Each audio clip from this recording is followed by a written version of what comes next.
Mercredi le 8 juillet 2026, la journée qui a été prévue pour la grande marche de coalition 64. Malheureusement que quelques jours avant, il y a marche il y a Lelo Ndenge Rosala.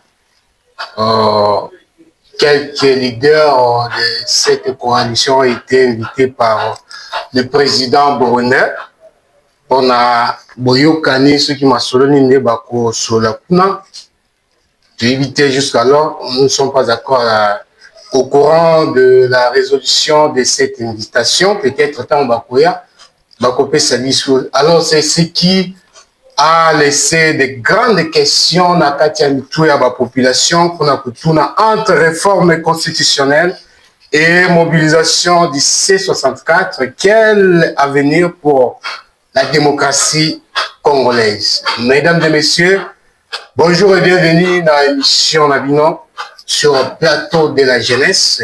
Voilà sujet où il y a le débat sur le plateau de la jeunesse, les lots entre deux invités à Bisso au Tuyandi Bango, les lots de Solola, de Tamasolo, il y a Mboka Mamatali Mboka. Tosuka toujours na kati Mamatali Mboka. Merci mingi na ne bolanda biso bo continue bolanda biso. Bo zapete poto tozo pesa bino mo eloko moko oye ko botambo lelo. Alors na invitation nous avons monsieur Maître Valentin Okito, fédéral adjoint, il y a Moamba, la partie AREP, partie chère à son excellence Guy Luando, membre à l'Union Sacrée, et na ngambo na loboko na ngai ya mwasi ndeko na biso singa mayamba, communicateur ya ADD, partie chère à Prince Epenge, ADD Congo, pardon, partie chère à Prince Epenge, baza membre ya code coalition 64 na ilongo na bango nde tokopanza masolo na biso lelo sur le plateau de la jeunesse. Bon, la présentation ezali toujours ya bino humble serviteur comme toujours ndeko Delvico, l'esprit saint dans un corps saint, émission et bandit ndeko Valentin Okito. Bonjour, P. Boye Bolamou na Messa et à plateau de la jeunesse. Bonjour, ndeko journaliste. Bonjour, P. na co-débatteur Nangai. Bonjour, P. na téléspectateurs nyonso baolanda biso. Bonjour, P. na bana mboka nyonso o bayebi ete na minute il faut que réforme constitutionnelle et salima pour que RDC retrouve souveraineté totale na yango. Bonjour na bandeko nyonso. Merci beaucoup Landi présentation ya ndeko na biso. Ndeko na biso Singa Mayamba mwana mboka boni. Merci ndeko journaliste. Oui, dans la situation moko il y a un philosophe, l'un des plus grands même de l'histoire de la philosophie, où ils allaient Victor Hugo Aloba, ceux qui au bon sami malamute, même que le bezaka malamute. Ah bon?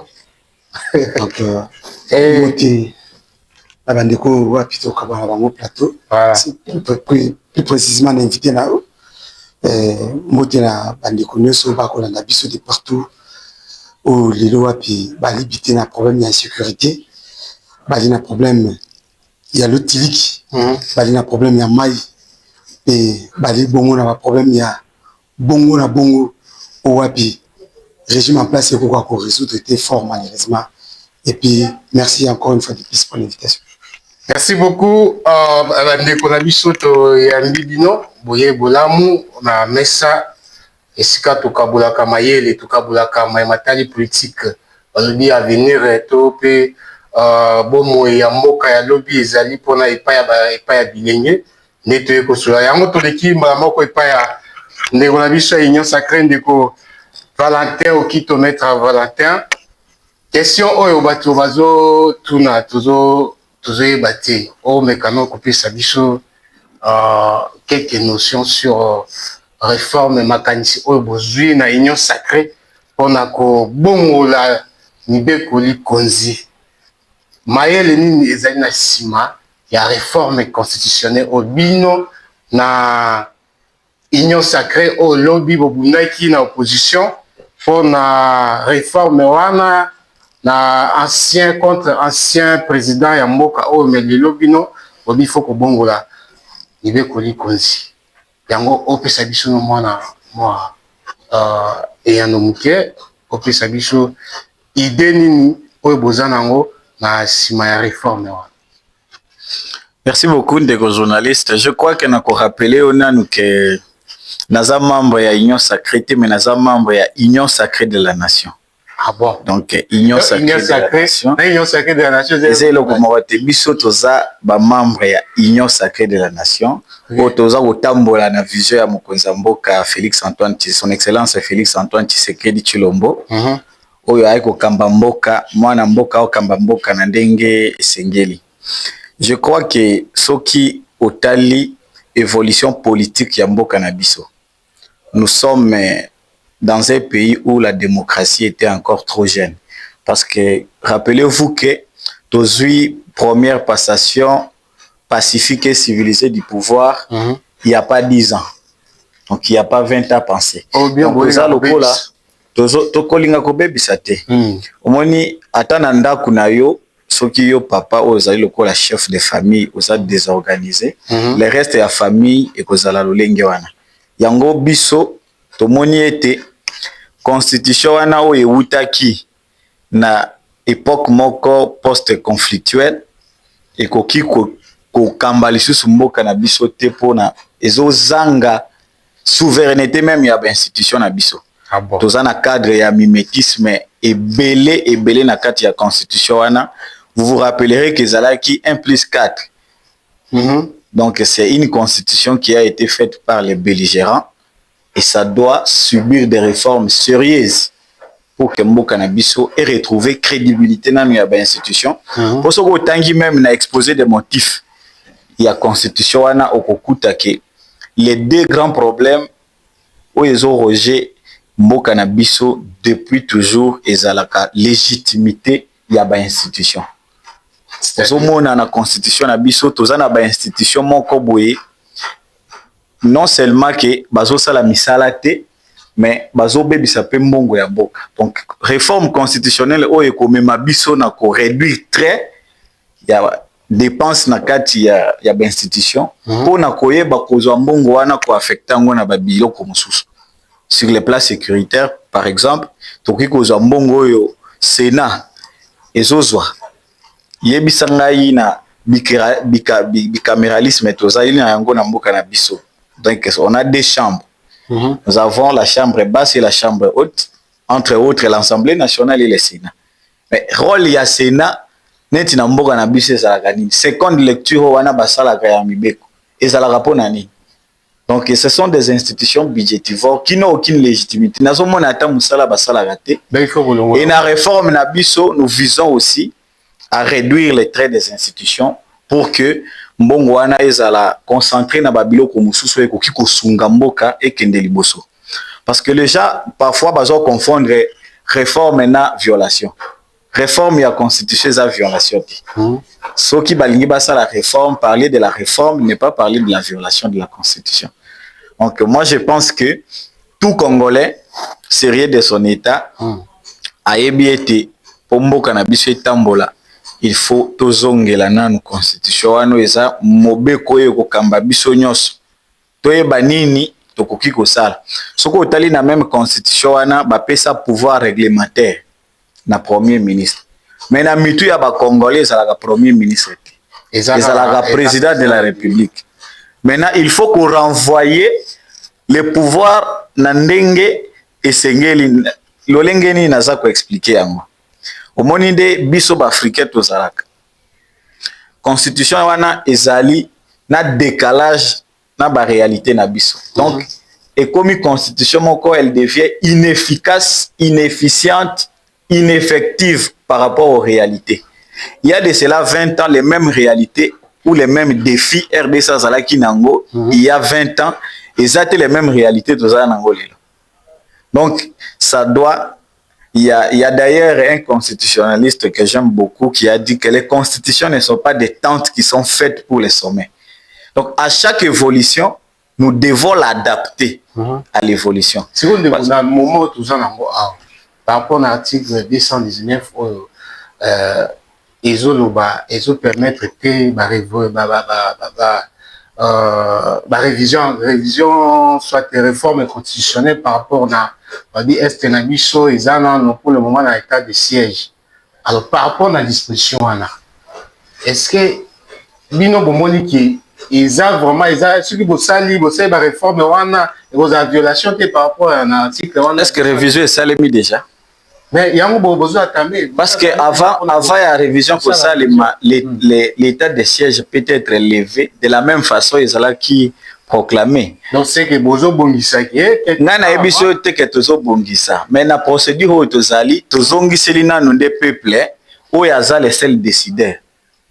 Parce que yo zolo belanga article 219. Mais ngana kozongi c'est un article 5. C'est le peuple qui est le seul souverain. Yenda lobike oyo ngai na pona na loba wi nango nazo monezo concorder lisusu na réalité na ngai te. Bo changer ngai yango. Mais la ministre au peuple tout monde bino moko na un niveau à union sacrée. Mais en réalité la révision constitutionnelle ne peut être que l'œuvre de ceux qui sont au pouvoir. C'est ça. Parce que ce sont ces gens-là qui sont face aux défis de la société. Gouvernement de Ebike, batu bazana problème ya lotiliki, batu bazana problème ya sécurité, batu bazana problème ya courant, batu bazana problème ya mai. Et ça c'est gouvernement de Ebi. Donc en réalité, ce n'est pas à l'opposition d'initier des réformes constitutionnelles. C'est au gouvernement parce que le gouvernement de Ali les autres na o bazali kobenga les décrets des parlements.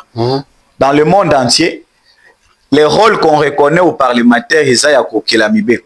D'abord son rôle majeur. Mais ce que tali lelo Mibeko ebele ezali ko uta na ba gouvernement.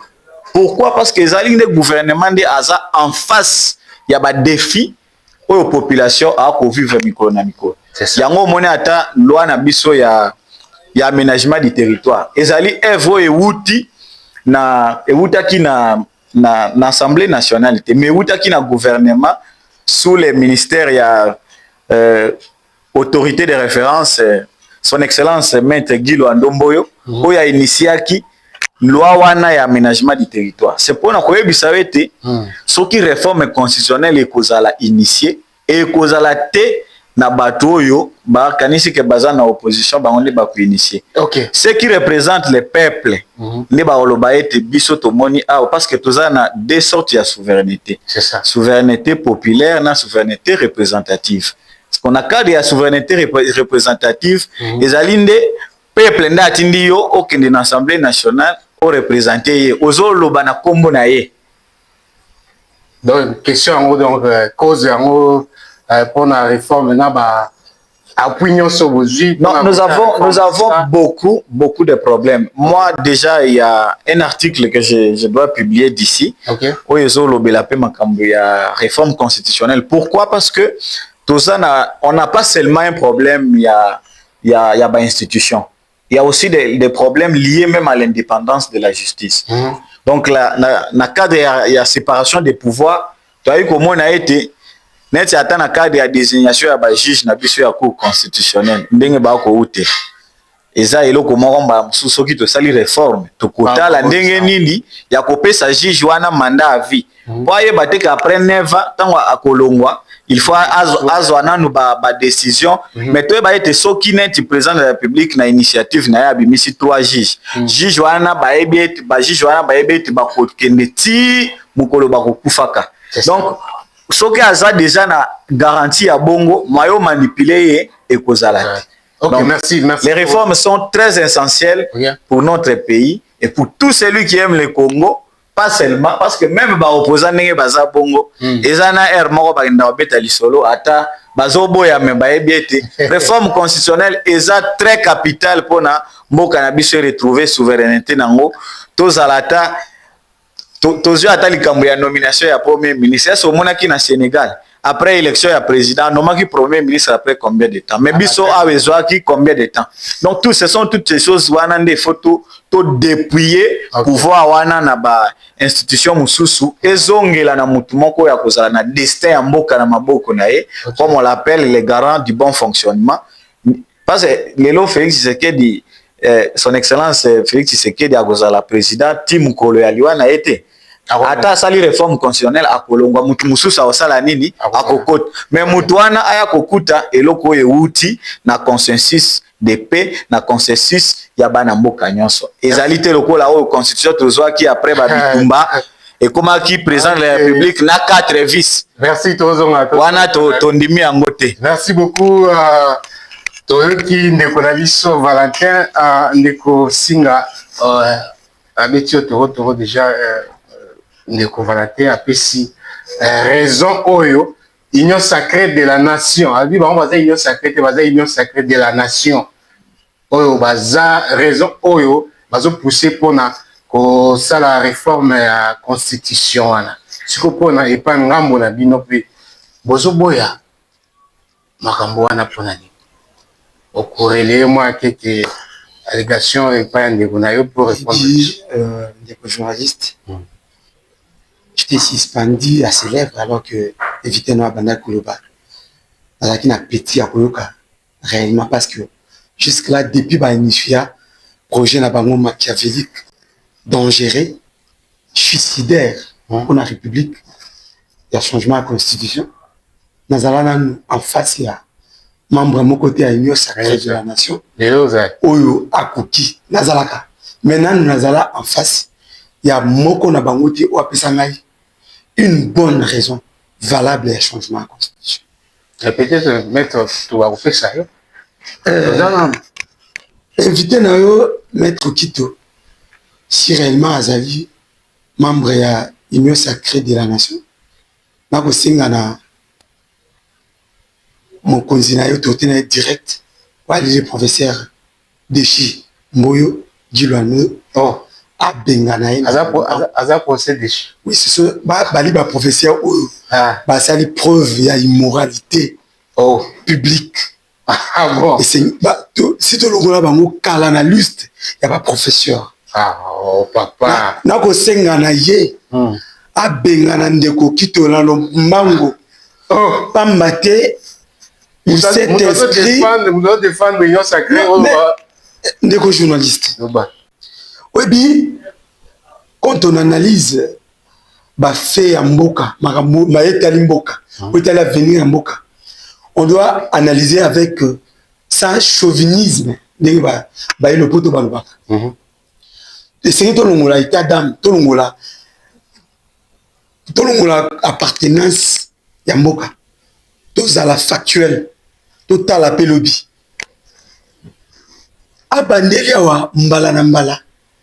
Et que Bango Bako c'est la réforme constitutionnelle. Alors que chef na Bango a koto katongo me dit pourquoi pour le changement de la constitution. Voilà ambiguïté au wapi bako mima ba congolais. Alobi constitution on a préambule ami kondi lisusu. Et lobi Mboka eliko banaki esufaka utakala na problème ya illégitimité. Et pas wapi bango ba se retrouver bango ba komi na illégitimité wana. Ba komi. Mais ba komi na problème na situation ya illégitimité. To baza illégitime. Ndeko Tshilombo wali mokonzi na bango. O wapi constitution est consacrée bokonzi ya kozala garant ya bon fonctionnement ya l'institution. Ou azali mon maître ya intégrité territoriale. Ou azali commandant suprême ya mboka na biso. Mais ce côté ali ba titre nous ba pesi wana a échoué lamentablement à telle enseigne que a écosé ba petit papa suicidaire mais a échoué des coups. Tango aux initiative il y a changement dans plein d'endroits que Bazali a problème Déjà, même au sein de la parti politique, bah, éviter, est-ce qu'il faut passer à la réforme constitutionnelle, faut passer à la changement. Oui, Ali, en réalité, tabou la rasa. Ali, quand on la constitution, ceux qui va ceux qui non, mais va continuer, on a lobby na sengi ba benganaye comme communicant, puis va benganaye le la secrétaire fédéral adjoint. Ah bon? Pourquoi? Parce que Ami Kendeli na logique au bango ba kotambola ka muté. Bango ba ko senga changement ezali kolongo la constitution actuelle pour na ko pesa mboka constitution asika. Kasi yango wa lipena ba conséquences. Ouais, ça ba conséquences néfastes pour na mboka. Mais hier a ko senga awa avec toute son énergie réforme constitutionnelle ou ezali constitutionnelle. Beaucoup mona negenini bandeko ba ko jouer la biso na pêle-mêle. Donc même bango moko au sein à propre famille politique na bango ba éviter nini ba ko luka réalité. Ya yo siko na yo pona yo siko to lo bani. Réforme ça le matin constitution changer te siko pona nini ndeko baati kwa ali moko ya membre na bango ya famille politique alobaka yango utakala que problème na mboka na biso ezali ya mibe côté problème ezali ya bakambi mibeko nde bana mais bango bandeko Félix bandeko Gilwando le professeur Dechi na bandeko Okito yali bango mais je vous dis parce que comment qui ne vous allie une même famille politique mais beaucoup le monoko mon côté na koloba na yo awa ce qui est là tuningai pourquoi est-ce que esengeli botelemi la changement de constitution na kopesa yo les exemples probants oyo kolakisa pourquoi vous otelemi yango to kotelemi yango pourquoi parce que tala déjà bato yo moko moni c'est une preuve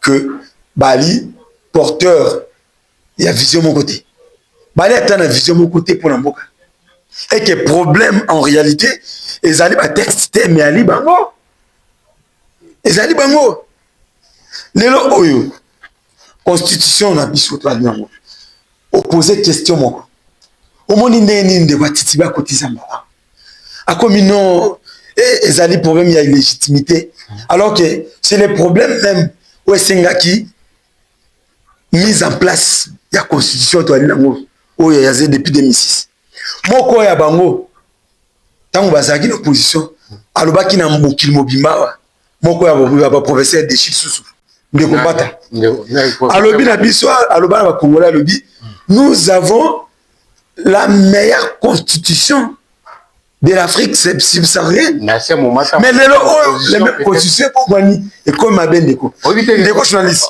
na réfléchir yo mémoire na réfléchir mon mémoire une minute constitution des États-Unis d'Amérique il y a plus de 2 siècles et demi et subir jusque-là 27 amendements. Et pourquoi moi ne sais jamais dit constitution de la France na kotangela ba pays ba mboka wa ezali ba exemple de la démocratie constitution de France plus d'1 siècle et demi seulement plus de 17 modifications et le changement. Que dire la constitution à Belgique? Plus de 2 siècles et demi. Mais elle a subi 39 modifications par mandat. Donc pour te dire que le vrai problème est en Canabiso, il y a ma comité, le vrai problème est en Canabiso, il y a les animateurs. Bali na incompétence moko notoire à telle enseigne que mais tellement traîné par des appétits politiciens et politiques yango ba komuna que Sengel va s'éterniser pendant longtemps au pouvoir de ba moni habité to jouer na Jacques Kagame. Je vous ai dit l'émission passée awa que ndiko Tshilombo na régime naé ba ko jouer Jacques Kagame. Dans la conséquence il y a changement de constitution parce que Sengeli au rappelé invité na OK ba ko luka réforme constitutionnelle mais changement koloba kolongola oyo pe ko tsaya sika Dans la conséquence, il y a changer constitution de Zali Nango. Ok. Conséquence, c'est le bosso. C'est que quelques secondes aussi. Toko kwe sandeko. Toko kwe sa ba mandat nyonso ya ndeko Kabila. Et puis toko pesa ye statut à Sika. Mais oui, ekopesa ndeko Kabila. Ekopesa ye statut à Sika. Et puis ekopesa ye makoki ya koyeba ko se présenter. Deuxième conséquence, c'est dire le pays oyo ndeko Chulombo azuna 2019 na koyibaka bokundi. Pays ezalaki na 2 450 335 km². Lelo et ali lisu mobimba te. Conséquence nango ya lidini ndeko Chulombo akobalkaniser plutôt mboka parce que ekozala na conséquence directe du fait yako yeba kobongola mobe kolikunzi awa sans accord de participation. Il y a Nord Kivu, Ituri, pe Goma. Voilà ba danger au mboka e ogete. Ya onde bobani na bino na C64. Mais c'est au-delà de ça. Ezali na motivation ya suka. Pona ko pesa ndingisa na ndeko Chulombo ya ko briguer 3e mandat. Biso to se poser la question.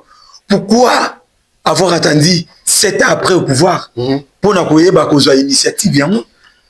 Voilà pourquoi tu le dis. Ok.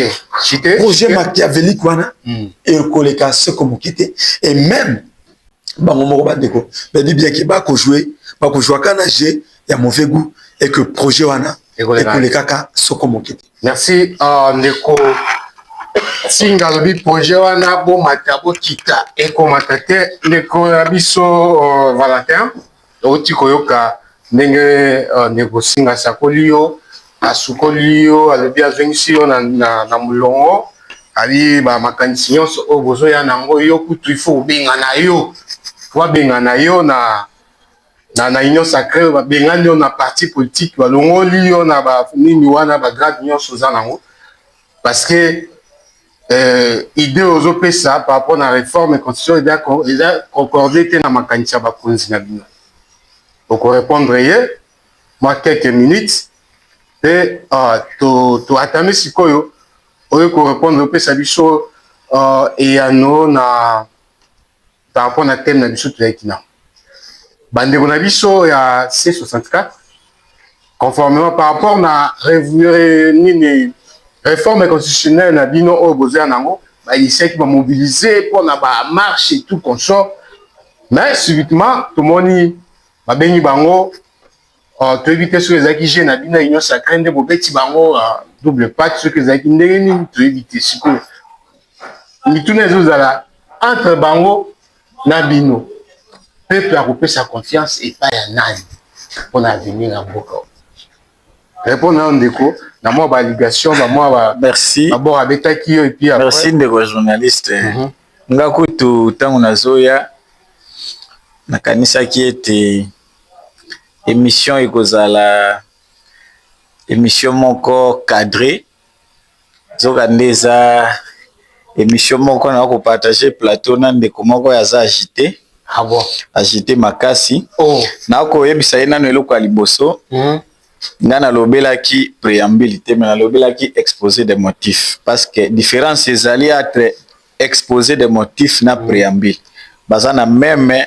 portée juridique te tango na kolobela exposé des motifs na préambule na lobé eloko moko te na lobaki exposé des motifs ya constitution na biso préambule eza eloko mosusu eloko ya mibale na koyebisa ye a retirer maloba na ye oyo koloba awa ete son excellence maître Guy Loando azali ministre ya relation avec le parlement azali professeur ya azali professeur était aza inscrit à thèse kalate a ko préparer thèse nae comme professeur azali ministre moko asali ete lelo ata epa ya ndeko loi oyo moto aza kofinga wana to azolinga ko dénigrer na plateau asali et kosunga même territoire nae dans le cadre de développement durable. Pourquoi na lobeli sujet ya réforme? Parce que na émission benga kinga été pour na changement. Donc, je vais rappeler Nandeko que je suis constitutionnaliste. Je suis un inscrit.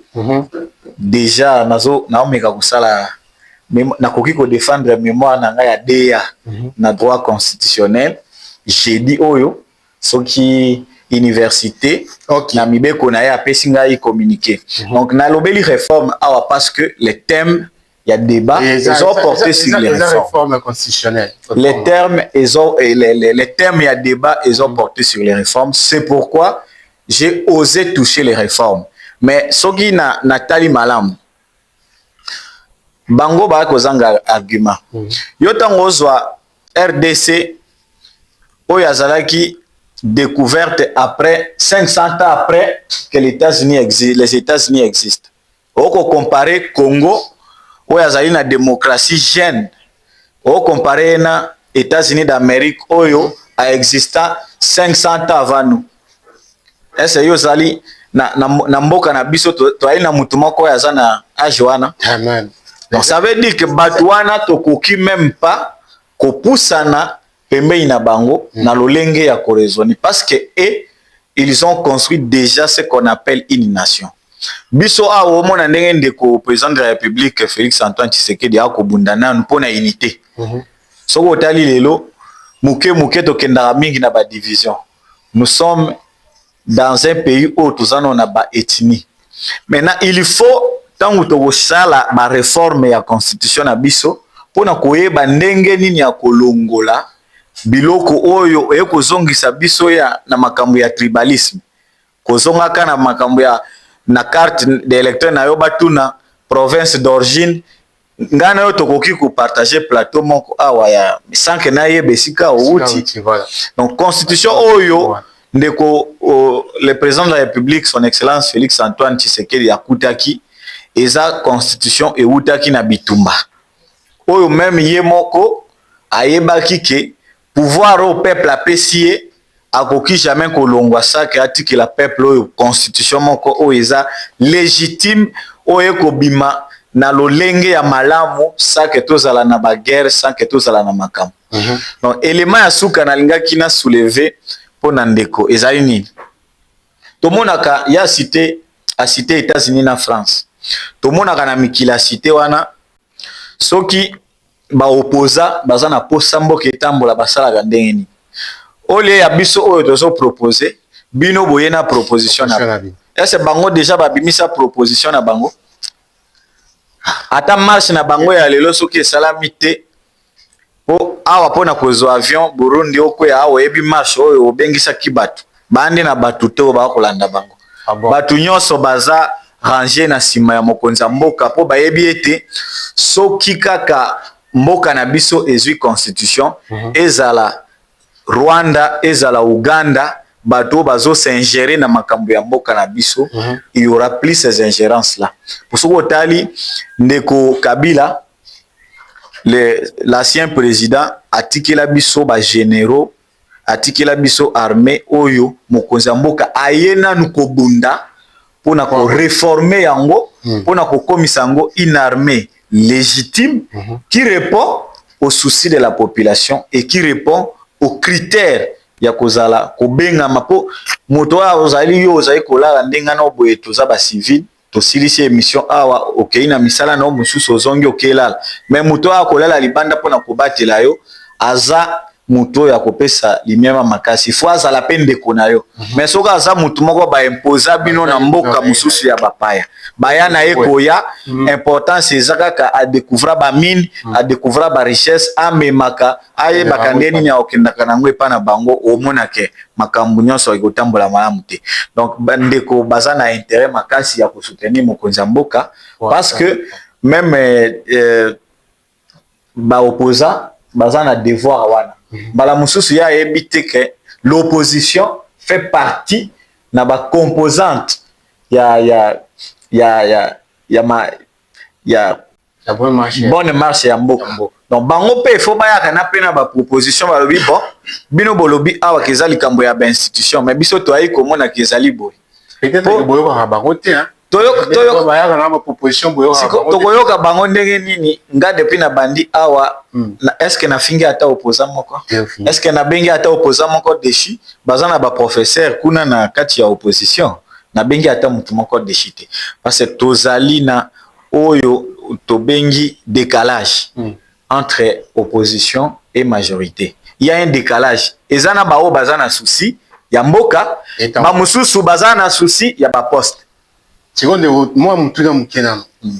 Une réforme sur le changement au bozo sala. Premièrement, pourquoi pas bozo qui initiative yana na début en mandat de bozo. Bozo qui les autres c'est quand 2 ans au mandat ici là, boye na ba makanisi wana. Est-ce que ezaka tant réforme wana ko réussi pour ça les matchs, soit changement de constitution. Est-ce que là sûr que ne Félix a rokene a rotika libonga topé ezaka pona botika raka na pouvoir. Pour le ko ezoba isa bandi na biso ya 664 ans wana. So qui éterniser na pouvoir. Non, idée à ko s'éterniser na pouvoir réalité. Peuple ya ponaki Félix Tshisekedi nde ebisieke. Il faut balongo la constitution. Donc, ce qui constitution est changé, en 2018, on va organiser l'élection. Non, tout ça, ici, en 2018 et 2028. Pardon. Mais ce qui constitution est sika. Où le peuple a coupé ça. Namboka na biso. Et l'objet que l'élection fait en 2028. L'élection est causée. Donc, biso tozo dépendre de na peuple. Tout le monde a causé la décision.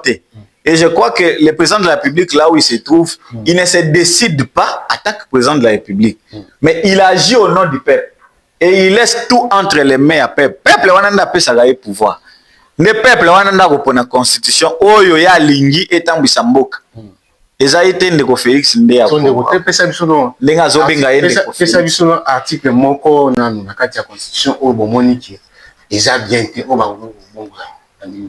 Article à ta disposition moko on a la constitution 2006 oyo ezo simbate o bomoni ke hein ezo simbate pour changer ce qui tozo viser changement c'est parce que tout kuti que l'article nyonso et ali malamu te donc nyonso article na ebisaki yo awa eloko mususu oyo ezo sala ke e bloka kamboka même pendant des mois ezalaka nini lorsque le premier ministre doit être choisi. Cette même constitution nous dit que le premier ministre est issu de la majorité parlementaire. S'il n'y a pas une majorité parlementaire, le président de la République nomme un informateur qui identifie la coalition. Momoni, ils ont rabisso combien de temps? Ils ont rabisso 6 mois, 4 mois, 3 mois, ça dépend. Et dans le moment où il y a Kobima, proposition à gouvernement et sous 3 mois et le président de la République qui est une autorité réglementaire qu'en circonstances exceptionnelles, soit pendant l'état de siège ou pendant l'état d'urgence, a problème à gérer parce qu'il n'y a pas un gouvernement en place. Donc vous voyez que biloko ebele makambo ebele que ce soit sur le plan de la justice. Tolinga ko garantir indépendance na juge nyonso ayeba ke esika azali akoki kozala menace te pa ya politicien akozwa appel ayebisi ete yo kolongo mais ayeba ke akosala musala na lolenge esengeli donc awa soki na yebisi yo en bref toko retenir nini par rapport na pour ça na bino ko changer constitution ça veut dire que tolinga ndi ko doter na mboka constitution légitime oyo ko répondre na aspiration oyo kozala na même lignée que ba réalité na biso parce que je vous ai dit au début que toi na problème ya décalage makasi décalage des makasi na sens soko otala ata likambo ya assemblée provinciale assemblée provinciale na mboka na biso ba députés provinciaux ba ilika bato ba ko bonisaka ba gouverneur il y a toujours des conflits dans les assemblées provinciales il y a toujours des conflits entre les assemblées provinciales et le gouvernement central. Alors, toutes ces choses-là, il faut réforme sérieuse et ça, entre autres, nous pouvons choisir les changements pour éviter tout l'assemblée provinciale, mais on peut créer d'autres organes provinciaux qui pourront, dans le sens le plus large, apporter un développement durable dans le Canabiso. Donc, si on appelle sur article Moko, na kozala lokola mutu na kobima hypocrite na plateau mais tolinga nde eloko oyo eyeba na kozala changer pona kopesa na mboka eloko ya sika ya malamu oyo même ye mutu oyo akozala président de la République par la suite ayebi ke tant azobima il n'aura plus une responsabilité en face de lui ya kozala ete atiki mboka na maboko ya constitution oyo ebima epai ya ba seigneur de guerre. Merci beaucoup pour la deuxième parole à Souka Potan Otoboya et Zara Rabozaka moi quelques secondes pour la mot de la fin. Alors tout l'équipe en décosinga pour la deuxième prise de parole na yo on découvre qui ne quoi répondre par rapport à la question ou tout à qui proposé sur quoi répondre à bino et là on est causé décalage ya marche na bino mukona lelo pour déjà botaki na mitua batunyo soyeti lelo C64 akokita ti akokoma na palais de la nation pour bosser la démission ya président Félix Tshisekedi mais surtout tout le monde qui va nini wana nyonso ekomi nini ya yambo nini nde et causer décalage wana. Merci ndeko journaliste. Excusez. Mona avant de répondre à Mtuna Nayo, tu peux être balayer rapidement et encore une fois de plus il y a au débatteur Nangaïpe ben concrété naïe vous savez quand j'entends son argumentaire je doute encore fort qu'il soit juriste et constitutionnaliste. Et solo ceux qui allaient juriste alors il faut la madame Sekazali juriste et constitutionnaliste en droit camerounais. Oh Azali oui Nazali c'est rien de quoi n'a qu'au relever yango awa ok yali bosso mutu ne tient pas ina otunie ni ninde et ils vont créer une motivation là bango pour la changer constitution. Alors, la constitution est illégitime. Mais, à Koboma même à venir, il y a un abisso bali na faculté à droit. Il y a des illégitimes. Alors, le monsieur est enregistré et ceux qui nous suivent à la maison ont noté. Il a dit ça que la constitution d'abisso est illégitime. Mais ceux qui ont la difficulté, ou soit la définition, il y a une notion, il y a une légitimité. Notez, pour débattre en anglais. Légitimité, la légitimité, c'est le caractère de ce qui est juste, ce qui est fondé et ce qui est droit au regard du droit. C'est ça la légitimité. Est-ce que constitution Oyo, n'est-ce pas qu'elle est émanation à peuple? Constitution qui voté par référendum. Au Bengango est légitime. Mais mon Dieu, est-ce que tu as vraiment en face un juriste congolais et puis constitutionnaliste de son état? Je doute encore fort. Voilà pourquoi on a Sengaki des choix rapidement. Après juste émission, on va continuer parce qu'à cause ça là, biso bangala to bakabo sambulu. Ako qui s'appartient à Yesomi. Ali n'a argumenté à mon côté. Opposé deuxième question. Otunier a cité article moko. Il y a constitution Oyo. Oyo et qu'on empêcher bango pour n'a pas poser d'action Oyo et qu'on booster le développement mboka. Alors non, ceux qui n'a cité article moko et qu'on a le coup là, nali partial, nazali impartialité. Un juriste de s'il vous plaît, ça c'est grave. Ça c'est grave. Ceux qui nous suivent à la maison doivent noter que je suis en face d'un juriste camerounais qui n'a aucune connaissance sur le droit congolais. Mais Nassiré Yondeko. Nassiré Yo. Comment juriste de son état a coupé sa tête, a une incapacité à couper ça, ne fût-ce qu'article moko la constitution et qu'on déranger pouvoir. Après cet article moko essaye le coup là. Donc, article, donc, constitution, nous faisons un moment long. Malasima, mais il va évaluer Tanaï, il y a moi à l'invité. Ah, oh, papa. Pour Kotoka. Ah. Malgré ma lili à Kotoka. Azora, yo, hein. Et Sengeli Teto, Kosabato, Bakolanda, Kabisuna. Nelo Oba Congolais, Bakoyeba. Voilà.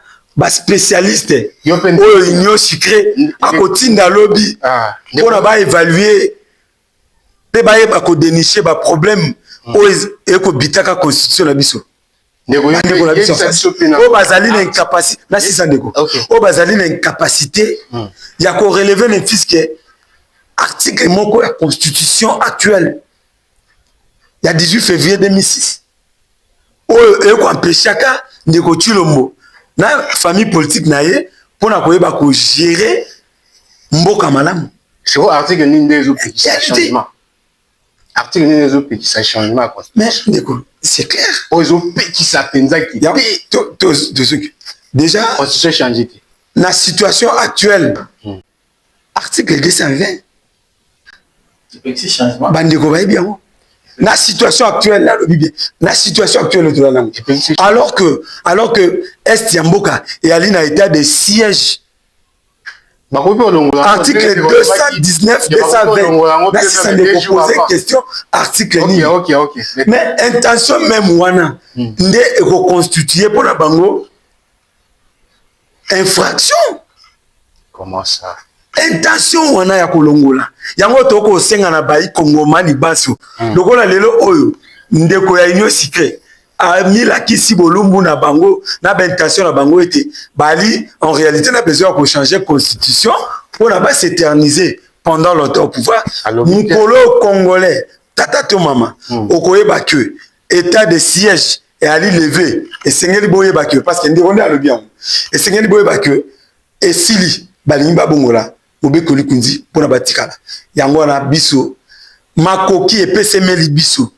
tata mama epai wapi ozwami esengeli kotelema ndengo la kisaki yango na siti na biso ya le 12 owapi mboka la ki paralysé ndengo la kisaki que volonté et outaka na peuple parce que article 5 ya constitution oyo oko défendre et lobby était souveraineté et ko outaka epai na yo et sengeli kotelema ngui pour la ko faire parer route na bandeko oyo bakomi na sisandeko ba prédateur ya nation c'était prévu pour la marche yango et qui wa je veux la biso question ezaki yango contrairement na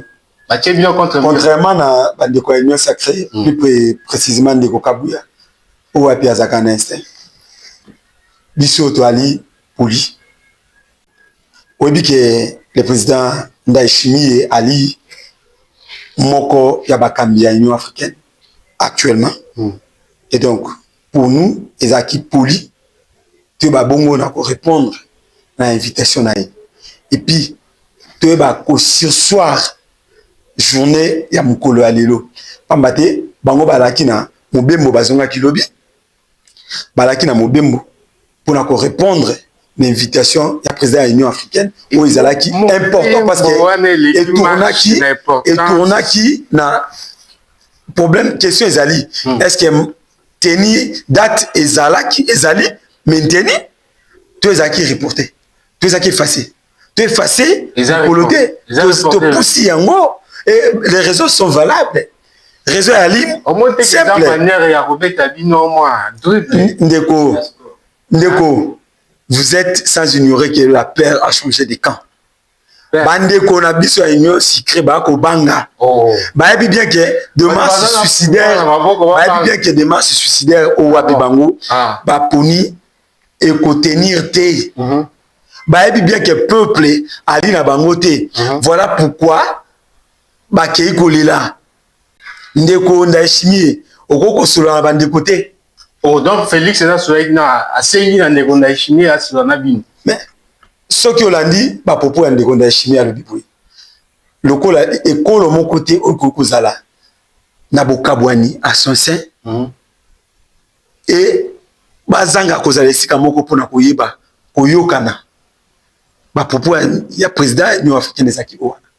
yango wana biso tomona tolobaki ete lokola alingi ayoka biso parce que même tant que bakonzi ya C64 bayambamaki kuna 21 position na biso etikalaki inchangé. Le commandant du peuple, le président véritablement élu en 2019, Martin Fayulu, m'a dit atikali juste la décision na alors bien marche c'est vrai que te pousse yango mais ali kalaté c'est juste le vende yango na toko senga na bayi congolais nyonso de partout au besoin na ba kinois pe kinois nyonso ya 4 districts ya Kisasa toye bana ko mona na biso banso na mukolo ya le vende point de chute na biso et kozala ne palais de la nation topé obabengaka na lingala ndako ya ekolo o wapi tokolakisa na mukolo ya mukolo ya vende na ndeko tilo mwete ali juste un simple locataire o atika na mikolo muke pona leka et puis ami balé pona koyebisa yeke ali ko répéter démissionnaire au revu même au regard même ya ba intention oyo délégué malheureux ya pouvoir na bango batindi sur plateau ya jeunesse oyo. Merci beaucoup Ndeko Singa pardon c'est son mot allez Ndeko Valater 1 minute pour na malobano ya suka na baimboka bato bazolanda yo nini nde bakoko retenir par rapport na réforme constitutionnelle et la mobilisation de la bande de C64. Merci beaucoup. Moi, je pense que beaucoup na mutua okendalité. Atu nyonso baebi ete na minute oyo mokonzi ya mboka ali kobunda pona kozongisa kimia na mboka toai na sima na ye bato bakenda ye kuna koluka ba poste.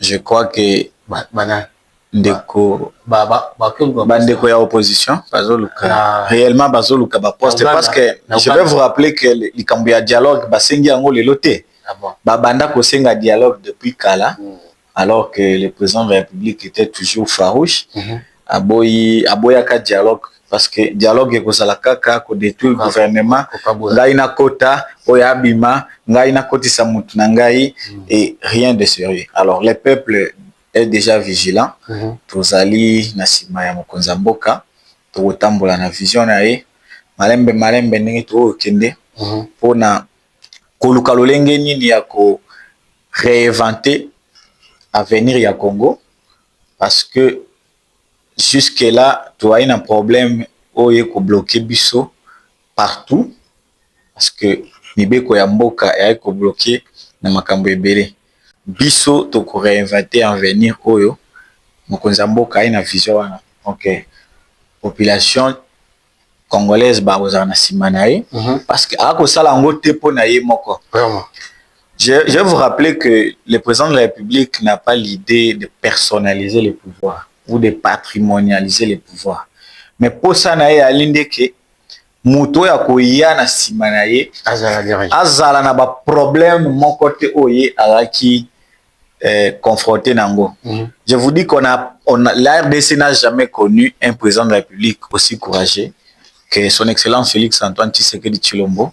Il a été confronté à beaucoup de pièges, beaucoup de situations où a kuti mboka entre les mains il y a batumoko yo ba teka yango et il a retrouvé d'abord la petite légitimité ou la petite souveraineté au tozanango tisikoyo soko tali même ba sanction internationale ou agresseur na biso ako sibir et ikola ki ça a été diplomatie ezali makasi. Donc le président de la République a cette mission là de nous conduire à un bon enterrement pour na mboka na biso. Merci. Parce que awa intérêt ya pouvoir ezalité na union sa reza ende tokotambola pona vision ya mboka ba onde ba bato ba koluka pouvoir.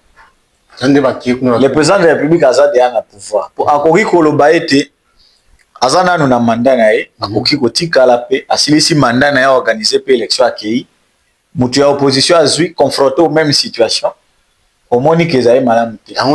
Comme il est le garant du bon fonctionnement, il faut aluka lolenge nini ya kodote mboka na mukandali konzi ya sika ya malamu oyo ekoyeba ko réinventer avenir na biso nde na lobaki yango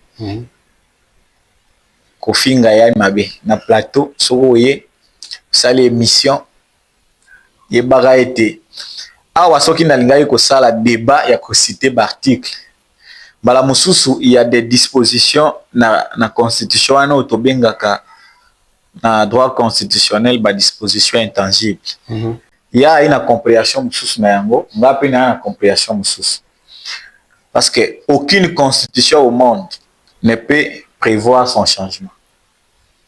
Ce qui a lobby que changement est prévu dans l'article 219 et 220. Voilà, c'est la révision qui est prévue dans l'article. Mais biso a le droit de cadre de changement. On veut prendre la constitution de belligérants congolais pour payer sa peuple constitution où ils ont mérité par rapport à la réalité. Voilà. Nous avons un grand mimétisme dans le cadre institutionnel na biso. Ce que tali ba institution na biso nyonso eza lokola ya France. Mais mentalité où ezali na France, est-ce que ça yango moko nde ezali awa? Non biloko ebele il faut rebâtir ya kosimba ezali na constitution wana. Omonaki awa likambo ya notre ancien premier ministre oyo ndeko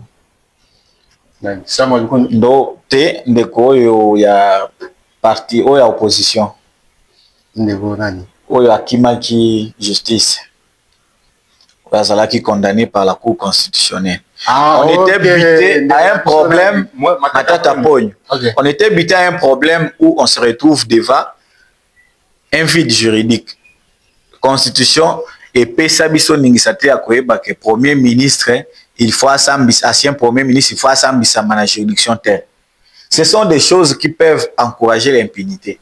Et toutes ces choses là feront à ce que la constitution oyasika oyo peuple a comité là pour ba ko imposer yango te ce qui peuple a poni que azala na constitution asika to koyeba ndenge nini ya kosimba en revue ba makambo wana nyonso pona koyeba ko réorganiser société na biso parce que soko tali réalité ya yendeko oyo azali na Kinshasa a mbala mosusu azongaka na mboka te. Moi il y a quelque temps nazalaki pa na biso na Sankuru na Lodja ba réalité o bato wana ba kokutana nango okomona assemblée provinciale et bloqué gouverneur de province azo travailler pendant 2 ans.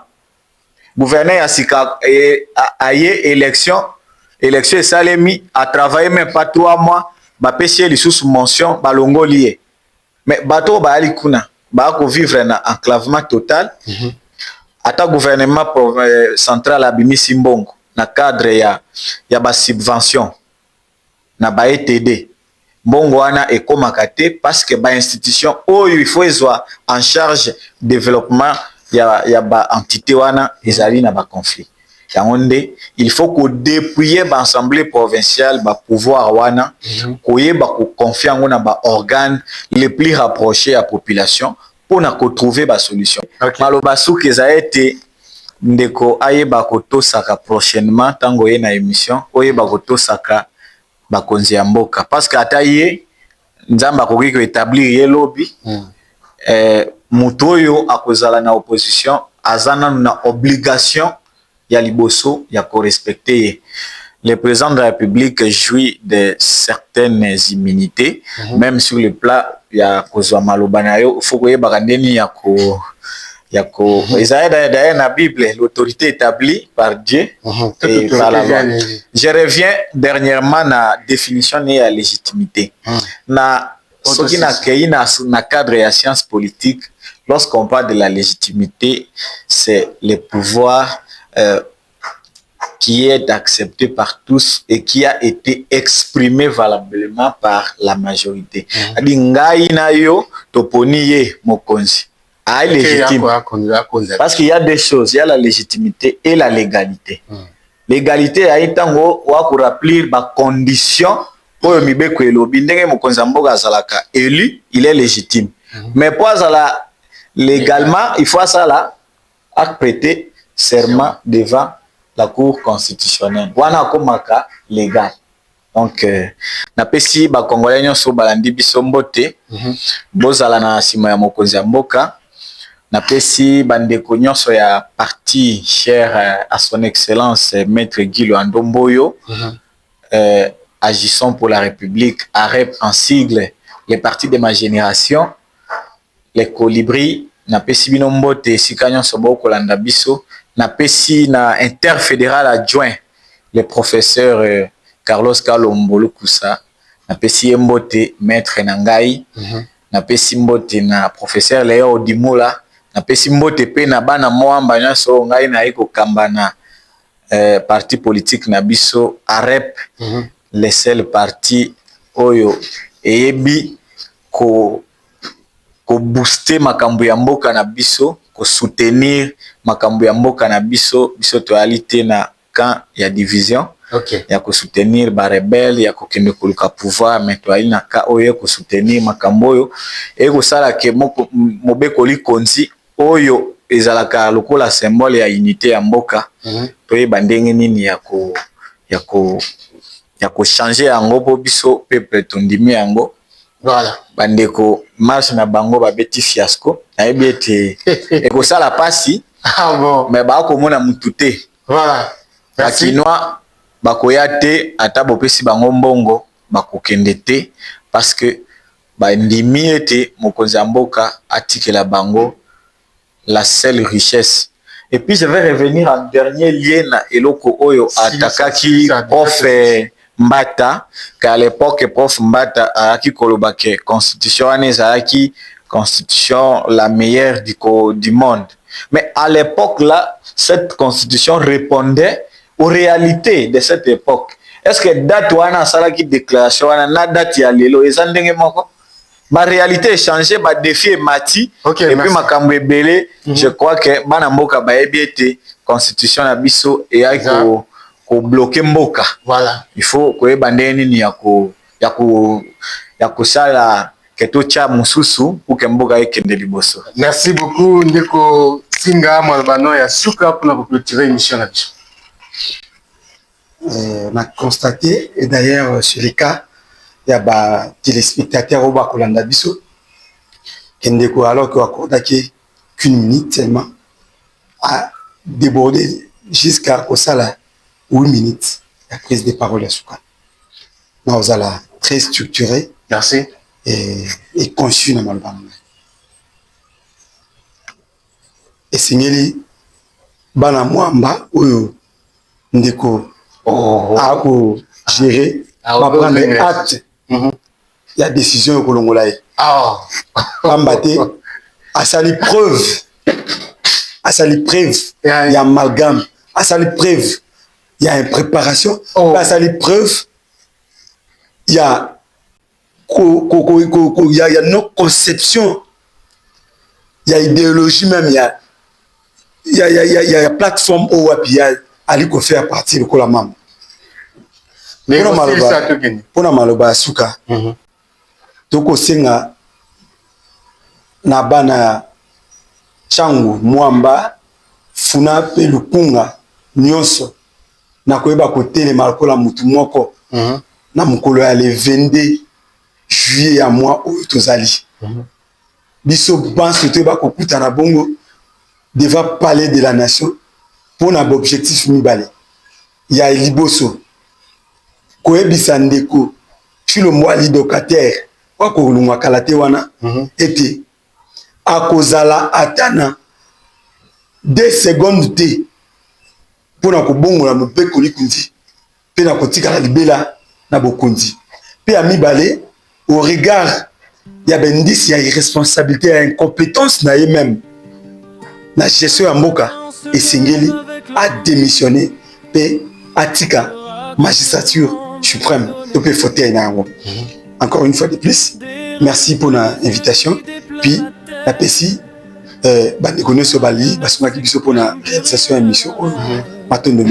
Merci. Merci beaucoup, très chers téléspectateurs fidèles, aux fidélité, aux pour la émission Nabiso Tosilisi na Movalelo na Zorapile Bino sur ce plateau Tozaki dans Ndeko Okito Valentin na Mupanzi à opposition eza Ndeko Nabiso Singa Mayama na sima ya bilili na biso ezali bongo Jordan Ndeko Nabiso Jordan nous toi et na présentation ezali bongo il y a Bino simple serviteur, il y a tous les jours, Odevico, l'Esprit Saint dans un corps saint, émission Nabiso Alelo. Ici, veuillez liker, partager, surtout abonnez-vous sur nos chaînes pour ne rien manquer. Donc, si c'est émission Nabiso Alelo, tout le monde est. Merci beaucoup.